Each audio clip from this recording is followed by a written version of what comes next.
This is the famous Sheldrick Waterfall. Actually, it's the only waterfall in the coastal region of Kenya. It's located in Shimba National Reserve. Shimba National Reserve is in Kwale County, a few kilometers from Kwale town.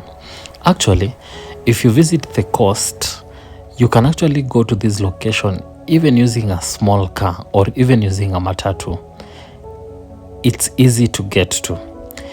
The hike from where you'll park your car is around 2.5 kilometers. So you'll be able to cover a hike of 5 kilometers to and to this waterfall, to and back from this waterfall. It's amazing. You will love it. It's quite magical. It's one of the best magnificent waterfalls you'll actually see.